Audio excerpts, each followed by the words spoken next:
tell me who rock, who sell out in the stores. You tell me who flop, who cop the blue drop, who jewels got blocks, who's mostly Dolce down to the blue drop. The same old pimp, Mace, you know ain't nothing changed but my limp. Can't stop till I see my name on the blimp. Guarantee $1 million sales, pull a level up. You don't believe in Harlem World, nigga, double up. We don't play around, it's a bet, lay it down. Niggas didn't know me 91, bet they know me now. I'm the young Harlem nigga with the Goldie sound. Can't no PD, niggas hold me. Good evening, everyone. A very warm welcoming to you all. My name is Zweli Ndlela, and I am not alone. I am with my co-host, Mrs. Nikki House. Before I let her in to greet all the viewers, I just want to introduce our topic today. Though even our approach is a bit different, I get to be asked questions first this time around, and then Nikki will maybe later answer some questions around our topic. Today's topic is all about funerals, and this is a common topic among South African cultures. So, like I have already explained, we are doing it differently. Nikki will be asking questions first, and then maybe later I'll be asking questions. Nikki, how are you today? I'm fabulous, Zweli. Good evening, viewers. I trust that you're well and warm. I see autumn and winter is well upon us, so please keep warm. I trust that you all enjoyed the Easter weekend and the festivities. The Easter weekend is, for me, one of the best holidays, because once this is over, it just means that even though there are smaller holidays in between, the next long holiday to look forward to is December. And that, for me, is many, many months away. Thank you, Nikki. Like you said, you hope they keep him warm. All they should do is tune into Money Time Podcast. Very like we said, to make this session a bit more informative, we are going to swap roles. Nikki will ask questions first, and then later I will be asking questions. So, and my answers are based on my experience, not everyone's experience, but chances are everyone may relate to some of the things that me and Nikki will be talking about. Nikki, all up to you now. Thanks, Zweli. So, viewers, just to add to what Zweli said, disclaimer from our side, from the Money Time podcast, is just to say that today's topic is a bit of a controversial topic. In no way, shape, or form are we here to offend anyone. So please do listen with an open mind. Please do not sue us. Just listen and hear our thoughts and views around the topic of funerals. So without delay, Zweli will now know what it feels like to be in the hot seat, the seat that I occupy during most of the shows. So Zweli, my first question to you is as follows. Can you please describe a typical funeral in your community? Well, Nikki, like I said, this will be based on my own experience. And it looks like nothing really changes much in terms of how funerals take place in our community. So from where I come from, whenever there is a funeral or an instance where somebody passes on, the first people that will be informed after the family, it's the neighbors around, and whether the neighbors knows the person in person, but they will get informed or not. And once that happens, the word spreads around to inform others. It may be even few kilometers away from where the funeral is taking place. But in that particular area, everyone will probably know like I said, even if you know the person in person or you've never even interacted, but you get to be informed. And there's also, at first, but now I think because of evolving of technology and things, at first they used to use ashes to mix with water, and then you spread it on your windows. That would be a symbol of community. For me, it was more like a way of communicating that here there is there's somebody that is passed on. So that's how people would tell that, okay, it means something has happened. And if a person knows that family or knows people from, they will come in and ask what's going on and all that. Then once that has happened, there's different structures that now are involved. You get the element of the family itself. Then you've got, if the person is a worker, then there's colleagues. And then if you attend, if you belong to certain organizations, then these are organizations or structures that are expected to come in, because the funeral, unlike some of the other cultures, our funerals don't take place immediately, maybe a day after or the same day. It's not common. Sometimes you find that the person has to be taken to the mortuary at least for a week to prepare for the funeral. Then it's the undertakers, with the insurance, if there's any insurance, banks for payouts and all those things, when it comes to if that person has been covered or they have a funeral policy. I think the preparation is around it. That's why you need like that much time to prepare for those finances to come out and all that. But in the process of the funeral, like the build up to the funeral, I know it doesn't sound right if I say build up, but it is an event that is going to take place. So there will be people that comes in and out, like every day, every day, day in, day out. They will get people maybe from the church, people around the community, people from work. And what I've noticed is that in most families, all these people have to be catered for somehow, something to drink, something to eat. All these people that are coming in, friends, family from far, church members, if you are in political party, your comrades, all those things. That's how it takes place up until some would also leave some finance support, financial support, some won't. And you're not really looking from those people that are coming in, but it's common that people also, organization will leave some financial assistance. Some will just come and say, we are here to say our condolences and to give you support, emotional support and spiritual support. And that's what you get, different types of support. Some elements are spiritual, financial, and some people will be actually physically there to assist with helping out, cleaning, arranging things, all that. So yeah, that's basically how it up until the day of the funeral, of course. And then when it comes to that, there is a lot of also cost elements because you have to organize things like, it depends though. There are people that you have to slaughter a cow for, specifically because of maybe a status in the family. If, for example, if you are a fully wedded husband or a wife, I think in some cultures it's a must for you to slaughter, for the family to slaughter a cow.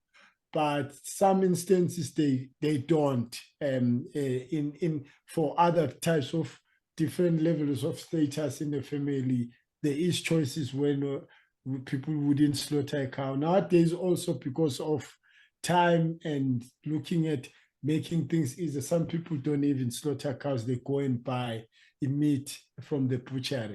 So yeah, those are the types of dynamics. Groceries has to be bought, marquees are installed if it's gonna take place in a family in the yard where the funeral is taking place. Some instances you'd hire out a community hall in order for the funeral to be there.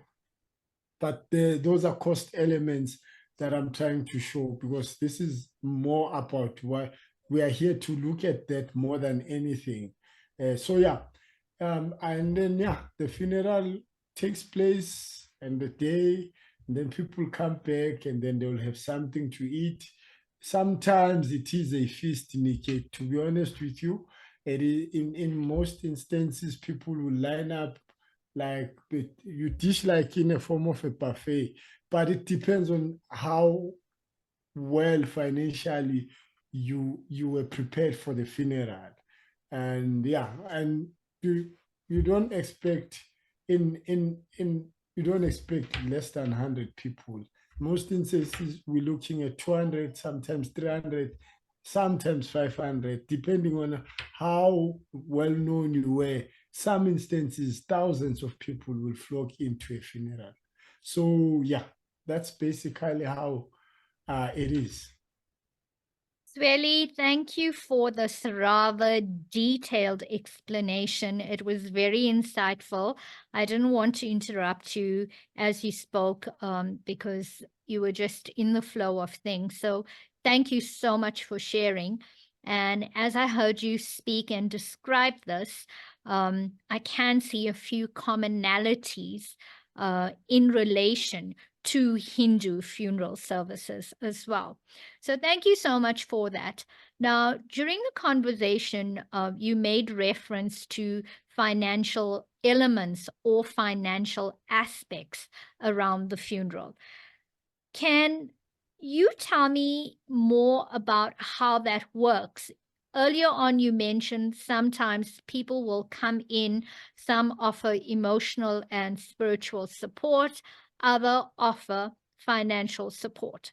Now, is financial support an expectation from the family, or is this something people just give because they want to? It's more of a choice as opposed to an obligation.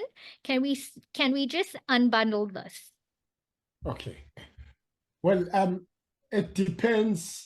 When it comes to an obligation, it depends, because with, for example, if your neighbors, community members that are around come, there's no expectation unless, as a community, you have some form of agreement that, okay, each and every time there's a funeral in our street, um, uh, we will maybe expect each family to contribute 20 rands or 50 rands. Then now it becomes an obligation for that particular community. And there are those that it is a must for that to happen. Like I know with my dad in their area, when my dad passed on, their area where my dad's house is, they were actually contributing as families, and that's what they were also they also have been doing before. So it's more like an obligation. Then there are those which are not obliged to support financially. They will come and just give support emotionally and spiritually and leave. Some will stay and have tea and leave. So yeah, when it comes to that, well, within families also, you are not all obliged. It's about in certain instances, some families make it a point that whenever one of our members passes on, we are going to expect everyone to contribute. And I think that's more common, but I don't see, I never experienced a situation where you were held at gunpoint that you will actually contribute, whether you like it or not. I think it's just about respecting the tradition that runs within the family as individuals to say, we've done it with this one, I'm going to do it with this one. Or maybe when things are not good on my side financial, I will say that this time around, I'm not looking good. Maybe in the next funeral, I'll contribute if I'm able to. So yeah, it also depends on how you are financially, but it's all from the heart. I don't think when it comes to family, also it's obligation. I think it's when you've got organizations that you belong to, and there is that agreement. Like for example, the church. With the church, it's an obligation, but also it's not an obligation in the sense. The Please church can explain. the church can easily defeat you if the person was a member who was active, like attending everything, but they were not contributing financially for others. So that also may become an issue where you start now making it a quarrel as a family to say, but our mom was attending the church every day. They will say, yeah, she was always coming for spiritual support or enhancement or whatever, but for her spiritual journey, but she was not contributing whenever others were experiencing a funeral challenge, financial challenges for their funerals. So the church can easily, there are churches like mainline churches that will check the books. How well are you contributing towards each and every month to support the other members whenever they've got issues like funerals? And if you are not looking good on their books, you won't get, even sometimes you don't even get the number, like a membership service where they send out a pastor to come and honor you by doing, because they look at that a full member must be buried with that dignity of sending out a reverend or a pastor to come and make sure that the funeral proceedings are done by the church itself. In some instances, if you are not looking good financial, they just send few members for spiritual support. They don't send the reverend. So yeah, it all depends on your situation, where you are in terms of organizations and the types of families that you have. But there are obligations where money has to be given for support. There are a situation where no one is forced to contribute to that funeral, but the expenses are very, very high. I mean, Zweli, this is absolutely fascinating for me. I had no idea about the church element and the fact that the church actually keeps books or records of those who contribute towards others' funerals or not. Because, I mean, I would think, and this is just my bias, my perception, so I hope not to offend anyone by saying this, but my assumption has always been, with the church being a place of God where you do acts of God and service. If you don't have the money, you don't have the money. How can a person be forced or obligated to contribute towards someone's funeral if they can't afford it? So for me, this has been very interesting to actually hear about what happens at churches. So for some viewers out there, this could also be something that they were not aware of.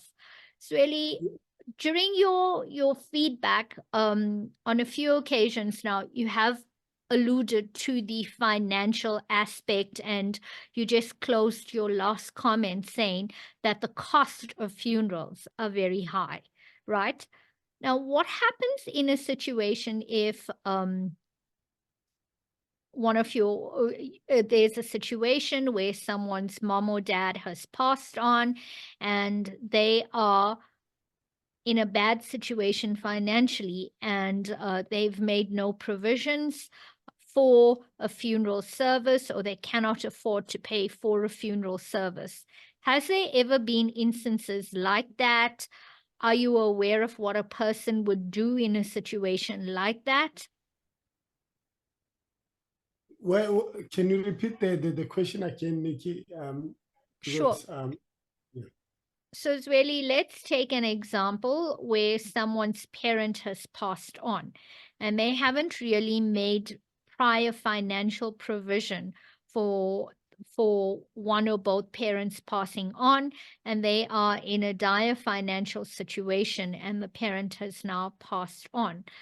Have you experienced or know of anyone who's experienced something like that, and what would happen in a situation like that?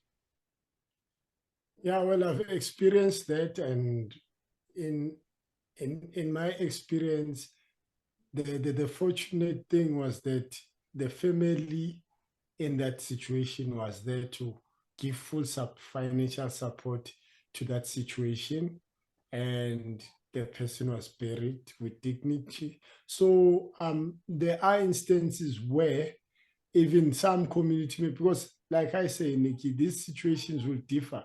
Experience will differ from one to another. Chances are there were people that were not able to get help at all, and they ended up working with what they had, you know. And then there are instances where a family will come in and say, you know what, this is one of our family members, and we're taking full responsibility. As much as we know that you don't have financial means to bury this person, but we are here, we'll support you. So in my experience, I've experienced a situation where one of our own family member passed on, and there wasn't enough for that particular person who was a spouse to the particular individual, and the family just came through and said, you know what, we have our own emergency fund savings, but which was not expected to be used completely. Normally there is a specific amount that they give, but in this instance, they had to go overboard to make sure that at least that funeral takes place and there's no issues around a person not being able to bury one of their own. So yeah, it was that type of a situation. So to answer you, yes, I've experienced it, but fortunate enough, the family was there to support and assist financially, and we physically there also to work and make sure that the funeral takes place. That's such a good ending to that example. Zweli, you've mentioned that at some funeral services, the minimum number of people who attend would be a minimum of 100, and there are some funeral services, especially where the person who passed on was very popular, where there'd be thousands and thousands of people who attend. So I'm quite curious, has there ever been situations where people have possibly run out of, be it food or beverages, during the catering, or catering after the service? Because I mean, how would you, a funeral isn't something that you plan for, right? It's not like you sending out invites to 100 people and catering for 100 people. How do people actually make an estimate or cater for the number of people who may be attending a funeral service?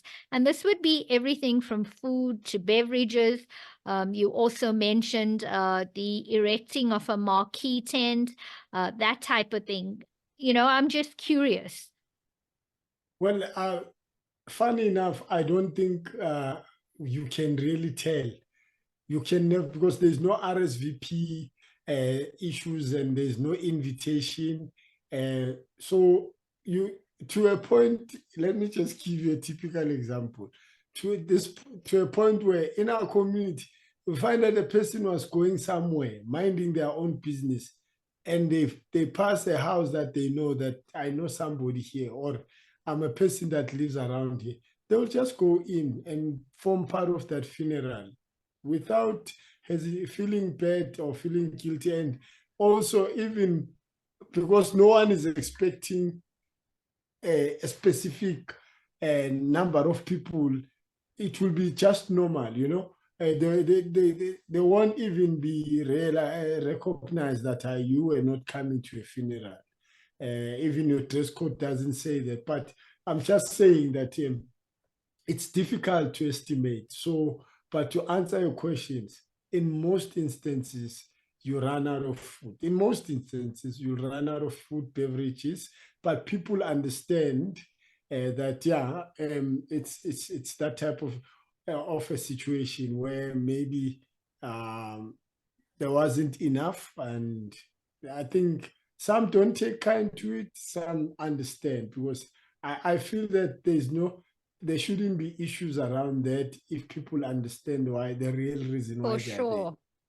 So of course, if you came for food, you may be angry, but if you came for support, you'd understand. So, but in most instances, Nikki, you can never get it right. I love your response, really, because at the end of the day, it's coming to pay respect to the deceased and offer support. And it's not about food. The food and beverages should be a bonus. And that's the reason why I asked the question, because how would you possibly be able to estimate how many people would be showing up at the funeral service? So Yes. I've had a situation a few weeks ago where I hosted a money coaching workshop at a corporate, and there were 30 attendees at the workshop. And during our one-on-one coaching sessions, some very interesting things came about around funeral services. And that's the reason why I also thought it would be important for us to discuss this during our podcast. And I'm not going to mention any names of the people that I worked with during the workshop or the people that I had these one-on-one sessions with, but at least 80% of the employees of that corporate who were in the workshop that I had one-on-one sessions with had challenges around debt. And when I drill down further to understand where the debt comes from, they actually stated it comes from their contributions towards funerals. And when I went down further to actually understand, how is it that you get into such great debt, they spoke about things like expectations and assumptions that they would pay for the death of an aunt or a cousin or a grandparent, etc., and they had not made adequate provision from their side. So just from my side, it's me commenting and saying, is this something that's common? Because this I picked up was 80% of the 30 people who were attending the workshop who cited funerals as being the main cause or the main reason for their indebtedness. Do you have any comments from your side around this? Yes, Nikki, I think it depends. And say, for example, the person that passes on was specifically your responsibility, in the sense that maybe it's your child that passes on, but you do not have the means to bury them. And then your family can come through and say, I have 10,000 to lend you. And somebody will say, I've got 5,000, I can borrow you. Whenever you are okay, you'll sort me out. It would be a situation like that, Nikki, where Okay. but also then there are people that will become the hero money type. Is it? You mean the martyr money type? Matter money type, where a person would go out and say, you know what, I cannot allow a situation where my aunt or my uncle is not buried in a dignified manner. I'm gonna go and get myself into a loan. I'm gonna get a loan for 5,000 rands just to contribute. Or everyone is given a mandate now to say, guys, we are all stuck with this situation. No one is gonna be responsible for this person's funeral. We are all responsible. Say maybe it's our granny. All of us as the grandchildren, let's all go out there and maybe try and get 2,000 rands. And you go and go into that debt because like you say, we don't plan for funerals. And emergency fund is one of the things that we spoke about in the Money Time podcast. Yes. And such things, but we, like, also your research came back saying that a lot of people do not save. As South Africans, we do not save, and we face those challenges, Nick, where people are now facing a situation where they cannot afford not to do it because of cultural reasons. I'm trying to see a situation where people will say, guys, we don't have money. So what we will do is we'll just get a coffin and do the funeral on our own and just go and bury our parent. It sounds sensible to do, but because Yes. of Practical. but because of the culture around funerals in communities, it doesn't sound right. People will never understand how did you bury a person as only the family. It only happens with little children, like maybe a few months old baby passes on, then it's only the family because that person has not had any impact out there. You see, it's all about the contribution that a person would have made outside. Sometimes even younger kids, like 6 years old, people will come because they know that person. But a baby, like an infant of 3-4 months, or less than a year, chances are it's only the family that will pay. But you cannot do that with an older person. But it still makes sense, especially in a situation where you don't have money. But it's just my thinking and my opinion. And I don't want to sound like I'm imposing that method. I'm just giving it as a sensible thing to do. But people will go out and say, because of the culture around funeral, I'll have to get that 2,000 rands, I'll have to get that 10,000 rands. Very interesting, Zweli. Thanks for the honest feedback. As I said, this was just something that I picked up during the workshop. Zweli, another question from my side. You mentioned the concept of a dignified funeral. So do family members actually sit down and discuss an uncomfortable topic like what would happen should they pass on? Now, we have had podcasts in the past where we spoke about important issues like leaving behind a will that will become your voice when you are no longer here.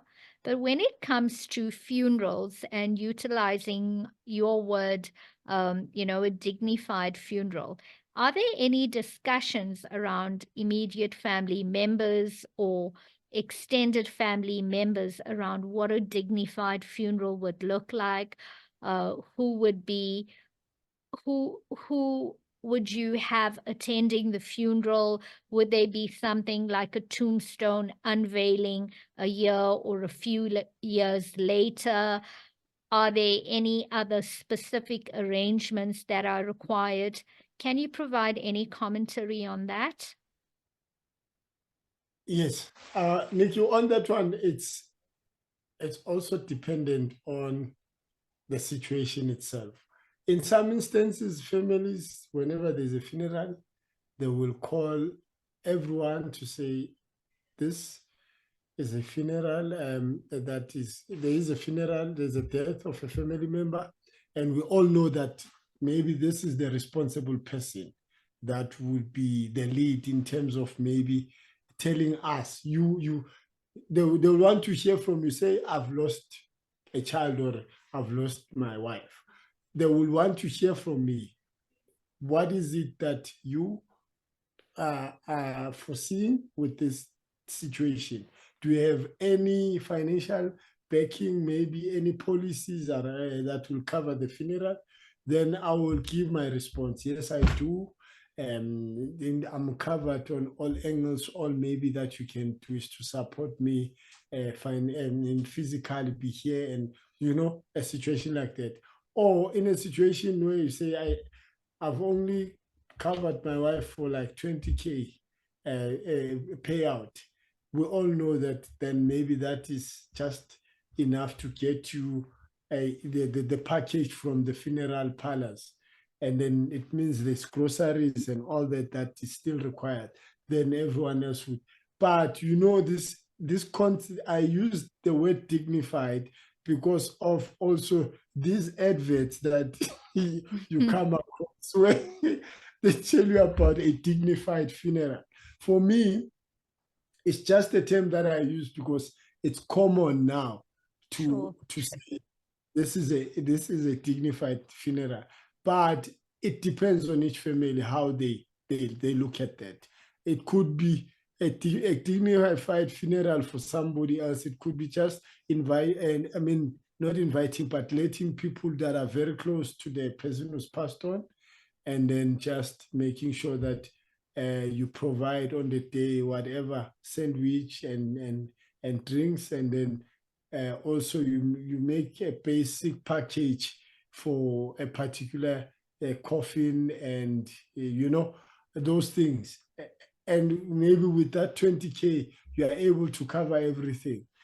But then somebody else's dignified funeral could be the 50K payout plus my 50,000 savings that I've been putting away for also the same day tombstone, and also making sure that 500 people are catered for. So it really depends on each and every individuals when it comes to a dignified family. But to answer you, some families will sit down, and it makes sense to do that, to find out from the person that is affected mostly, to say, where are you? How are you looking? Where can we assist?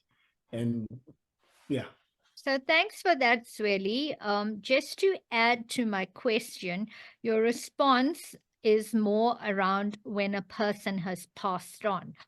So do Yes. these discussions take place before a person passes on? Like a family will get together, and as I said, death is an uncomfortable subject matter to discuss, and maybe to say, okay, I am your dad. I'm now 75 years old. Here I am with my wife and my 3 kids and 6 grandkids.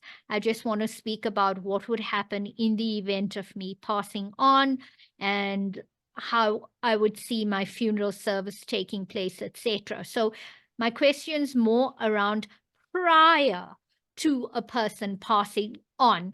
Does that type of conversation take place? From your viewpoint? In my experience and from also what I've observed, I don't think it's a common thing. Well, thanks to the Money Time podcast, I know the importance of doing that. But in practice, practically, it's not something that is happening. And even when you start talking a will, for example, people are thinking, why are you touching that topic? Are you planning to die, or do you see yourself dying anytime soon? So those topics are not. Is it all pretty much taboo in the community? Okay, thank you for that. It's like you're digging your own grave by discussing such. So rather not. So I do know that in some cultures, people use the word superstitious, and they believe that by speaking about such issues, it's almost as if you calling death and bringing it forward. So I do get that. But I just thought I'd ask the question just to clarify in case this was on the mind of some of the viewers. So now I'm going to take a very different approach to this whole concept of funerals. Earlier on, you mentioned funeral parlors. I've heard and I've also read a few articles around scams that take place at funeral parlors, and also scams that take place around people taking out funeral policies for fictitious people.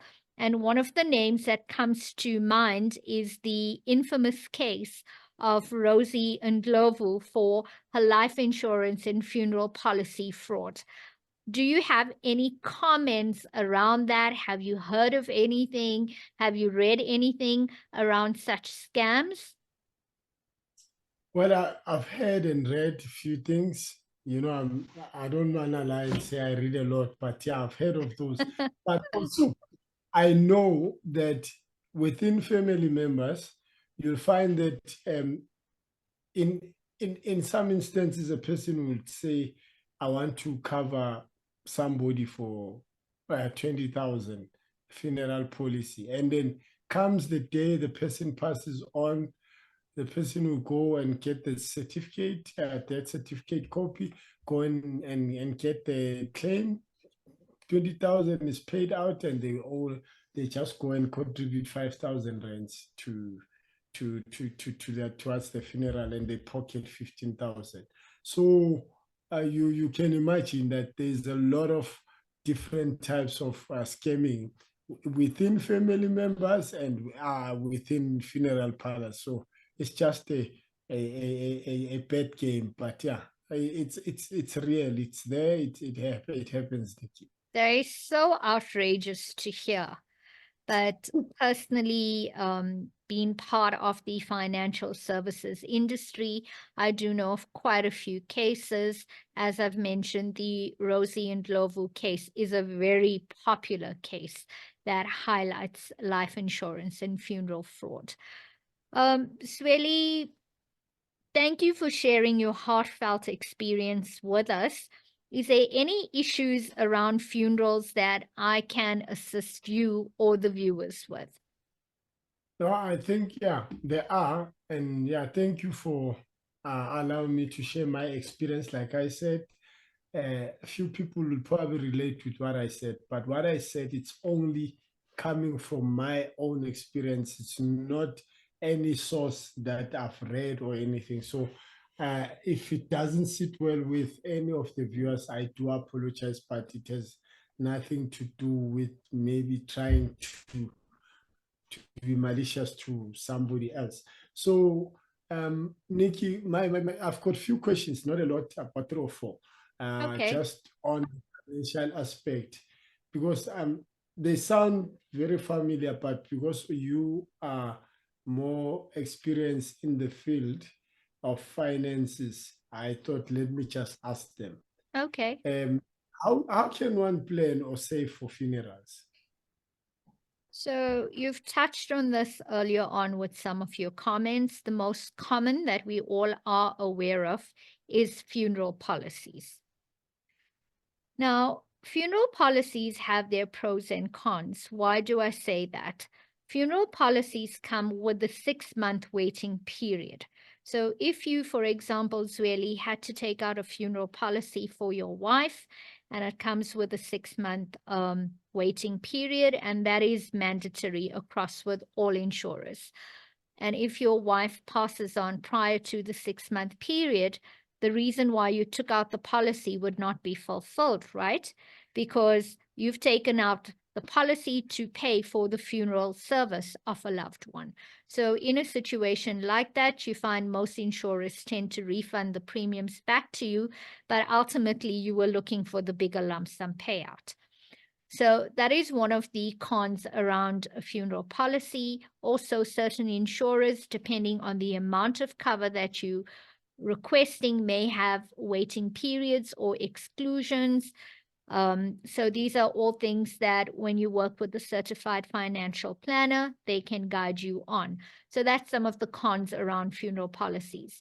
Something else that viewers should be aware of is the premium in relation to the sum assured or cover that you're requesting.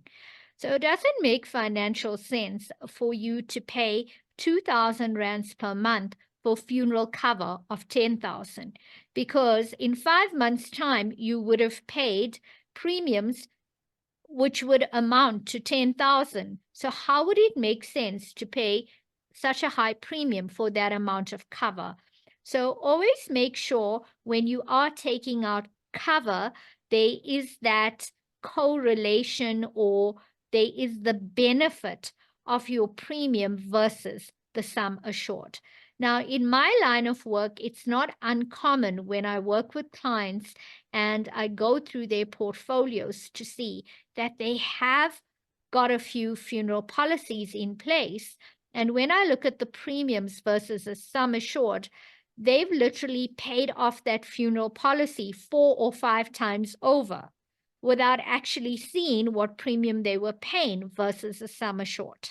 And that is similar to the example I've given where I say you're paying a premium of 2,000 rands per month for a 10,000 rand sum assured or 10,000 rand worth of cover. Then the next thing would be emergency savings. Now, as we all know, we've alluded to this in different podcasts, is to say that South Africans do not have a savings culture.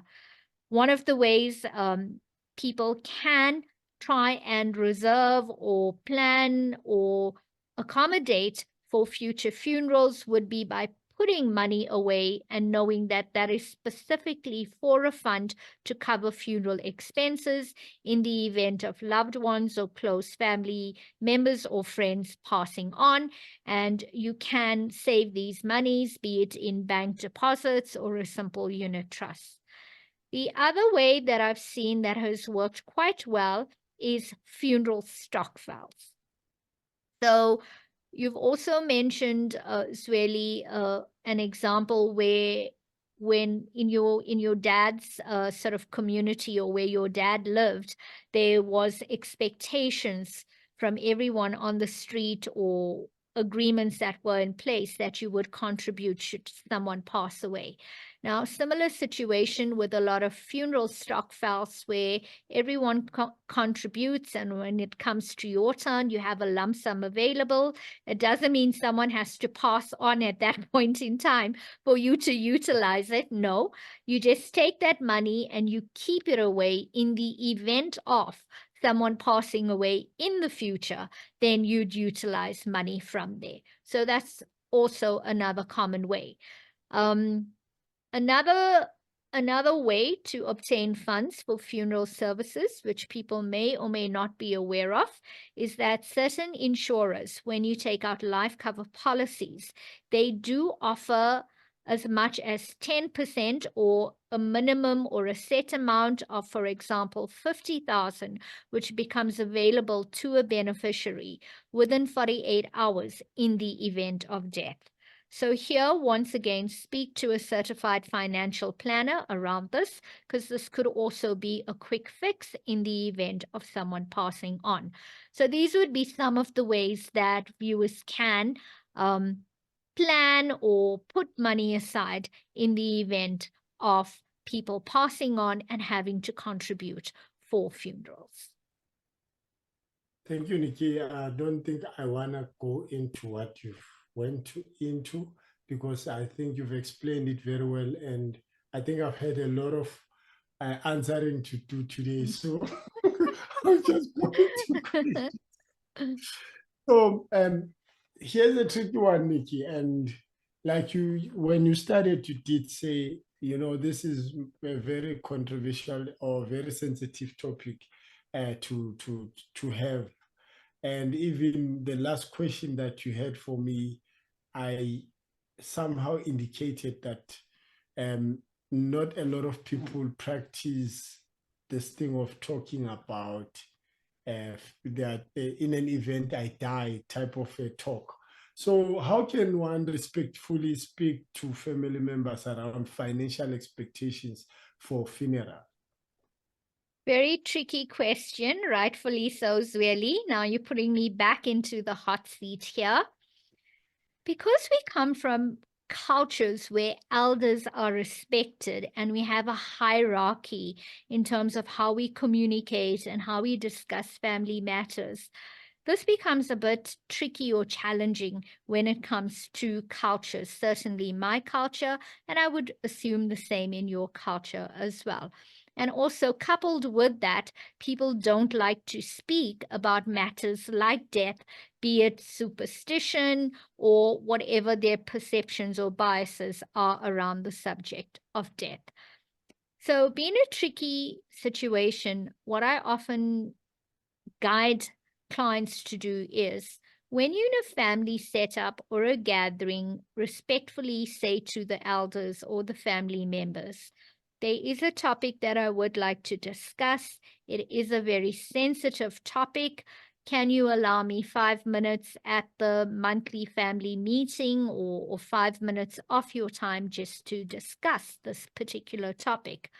What you may find, and I have had a few clients who have gone ahead and actually practiced this recommendation, a few family members get very taken aback and shocked by the request, and others are actually quite open. And you find that those who are quite open, when you start discussing this, especially around financial expectations, the conversation can go one of two ways. It's either receptive, where people are clear about what their financial expectations are, and then it takes away all assumptions, right? Or it could go the other way, where it's bad and then people don't react well to it and they become emotional and sensitive, and you find that you either need a mediator to step in, or the conversation just ends with a very sour taste and a very negative ending, with a great deal of tension until the air clears. So what I would recommend is what I call a communication framework, which I recommend to clients. It's a specific way in terms of how you approach the situation, how you respectfully ask for time, and how you approach the conversation. Now, why this is very important is that in the event of a person passing on in the future, as you said, Zweli, conversations only take place when a person passes on, and then the leader or the senior person says what needs to be done. But where a conversation takes place prior to that, you know exactly what the person wants, and you're not making an assumption. There could be a situation where a person says, all I want is a simple coffin, and I don't want more than 20 people at my funeral service. You don't know what the deceased would have wanted unless it was communicated prior to them passing along. So it is a very uncomfortable, tense subject to bring up. But I would encourage family members to respectfully bring it up. And also in a situation where you've got other siblings. So I'm one of 3 siblings, and we often have these discussions with my mom. My mom's a very interesting person. Every time she visits us, she always says, don't forget, I've got my funeral policy. If anything happens to me, these are the details. You will not have to pay for my funeral. It will be taken care of. Know that I want a very simple service. And she always says, and this is where my will's held. You go and sort everything out, and that's clear. So this is just my mom, and this is just the way she is. It's her personality. She keeps on mentioning it to us. So between my siblings and I, we know we're not going to have any financial responsibilities. My mom's catered for that. We also have an idea that she wants a very simple Hindu cremation ceremony. That's taken care of. We know where her will is. But we're very fortunate that we have that type of relationship with my mom. I do know of other close friends and cousins where they have not had the courage to actually approach their parents to have that type of conversation. And they often say, if my parents pass on, we have no idea what to do, what sort of service they're looking at. They just do not know. And I often say, but why don't you approach them? And they say it takes a great deal of courage, and we don't know how our parents are going to react. But that's you making assumptions, right? If you haven't respectfully asked for time and approached the subject, and a person has outright said no, how would you know? You're just making assumptions in your mind. So it is a difficult topic. And I'm certain as the viewers hear me say all of this, you're filled with mixed emotions. But I would just encourage and say, instead of making assumptions, instead of there being expectations, just have a conversation respectfully. it can go one of two ways. It's going to be an outright no. Then you deal with things when the person passes on. Or alternatively, you may be pleasantly surprised and you can have a good, mature conversation with your family and have an idea in terms of how they would like their last rites to be carried out in a dignified manner, really. Thank you, Nikki. Like I said, I won't dive into your explanations because I think they are very clear and insightful. Thank you for that. Eh, I'm tempted though to say it's not a bad idea to try. No, And not at all. And you're not going to know if you don't ask, right? But it's also the time in which you do it, the tone, and also the respect. These all make a huge difference in terms of how the conversation will flow. yeah, I think it's Brooke Benton. I'm not a musician as such, but there is a song that goes like, "We all gonna die." So some reason we have to face that reality and be open. So for viewers, I think what is important for me to say here is that be open to discuss these unwanted topic because it doesn't mean discussing it. It means now you're going to die tomorrow. But it's, Yes.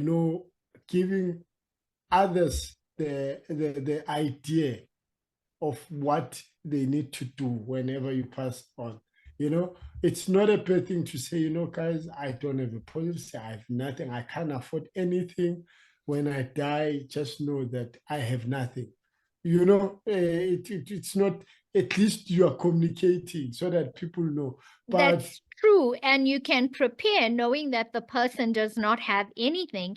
Even if you putting aside 100 rands each month, you're making some sort of provision in the event of that person passing away because they've clearly communicated that they have not put something together from a financial perspective should they pass on. yes, Nikki, you've mentioned something interesting around cremation, and it's Yes, not a common thing in sure. my Mm. community.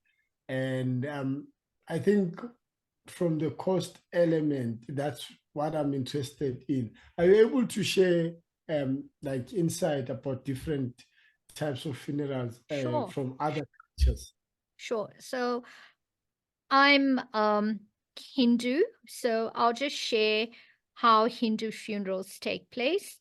So in my family, we look at cremation in the event of people passing away, but there are some family members who prefer going down the route of a funeral service and a burial, etc. But specifically in my family, be it my mom or if anything happens to me or my siblings, we would be cremated.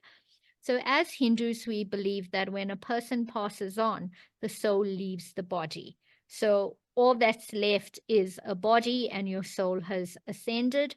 And that's why a cremation takes place. After the cremation ceremony, some people tend to scatter the ashes, or others tend to preserve it in an urn. The choice is theirs.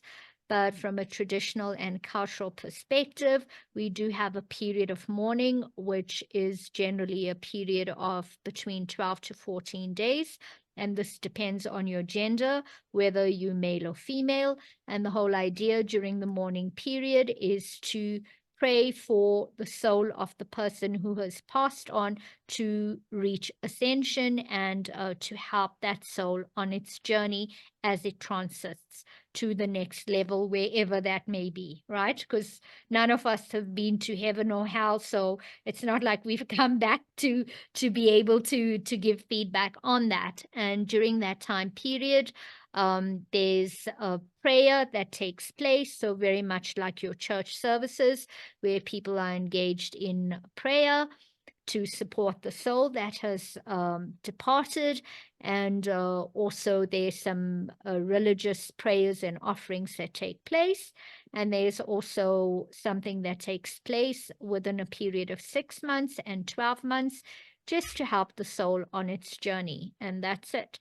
Now, very much similar to what you described as well, Zweli, the cost can vary depending on the number of people who are invited.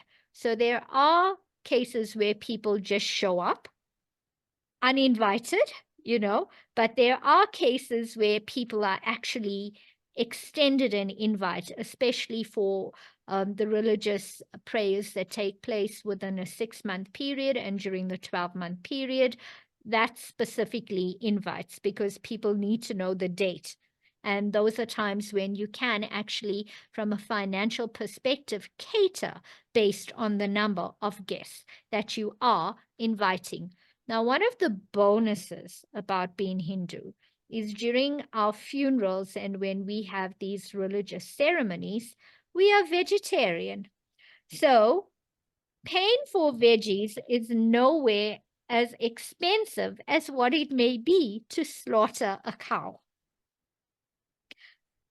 So, that makes a bit of a difference from our side. So one of the advantages of Hindu ceremonies, be it when a person passes on or when the religious festivities are observed during a 6-month or 12-month period, is the fact that veggies are served in terms of the meal preparations. And that is certainly far cheaper than slaughtering one cow or many cows. So a lot of families tend to accommodate for funerals, be it utilizing funeral policies or savings. Some families, there's agreements between siblings or kids or spouses. There are situations where certain people may find themselves in a situation where they do not have enough to cover the costs of a family. And very similar to what you've mentioned, then other people from the community or other family members would financially contribute towards the funeral arrangements. Okay, thank you so much, Nikki. I'm learning something new here, and obviously, that is the aim. There are other types of cultures around funeral, but pretty much you have a lot of similarities there and there. Thank you so much, Nikki. Thank you very much. Like I said, I wouldn't want to dive into a lot of, because I've had a lot of explanation to so, yeah, my last question would be, any last words from yourself before we close out on the, maybe I will allow you, then I'll come in after you. So Zweli, using your lines, I think I've said too much or I've said enough, but parting comments from my side would be, viewers, death is something that we can't really plan for. Nobody's going to announce, well, unless they're committing suicide. It sounds very morbid, but nobody's really going to announce and invite you and tell you, listen, I'm going to pass on tomorrow, So just take note of your family circle, your family structure, and ensure that you are making some sort of provision in the event of someone passing away, whether this is savings in a funeral sort of policy, or putting away money in a bank deposit, or whichever way you're saving, or even a funeral stokvel. Irrelevant, but what is important, that you are reserving funds in the event of someone passing away. And the other one would be, if you can, approach the concept of funeral expectations, assumptions, etc., with family members. Do it with respect. You'll very easily be able to judge whether the family is open to discussing it or not. If they're not open, just respectfully end it there. Or if they are open, it may become a very insightful conversation for you.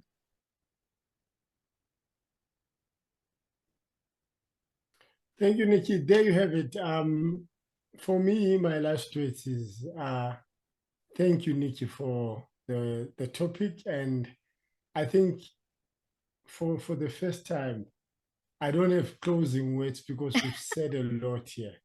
And I want to leave it at that. So with the information that has already been provided with our experiences and the viewers' experience around funeral, I want them to make a correct decision for themselves, because at the end of the day, it's also about respecting their space, their cultures, and but for me today, I have no closing words as an advice or anything.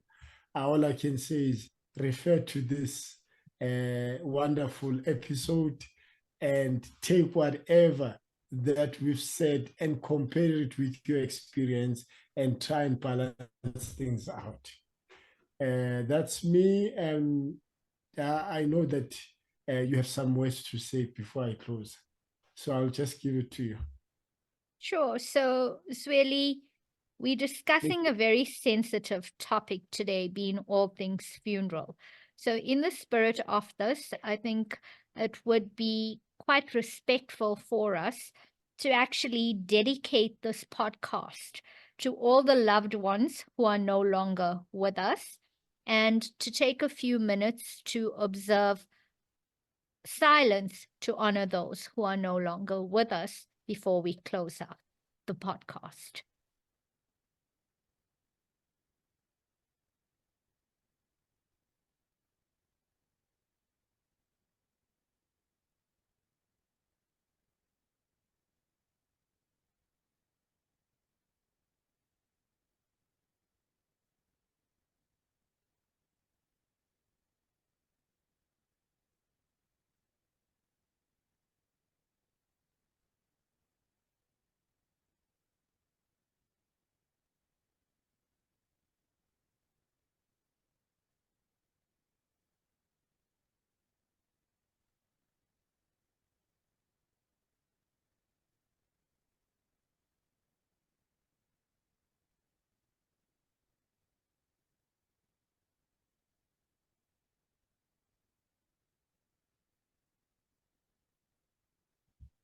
Okay, thank you, Nikki. Thanks, Zweli. Thank you, viewers, for joining us for this evening's podcast. And we look forward to seeing you at the next podcast.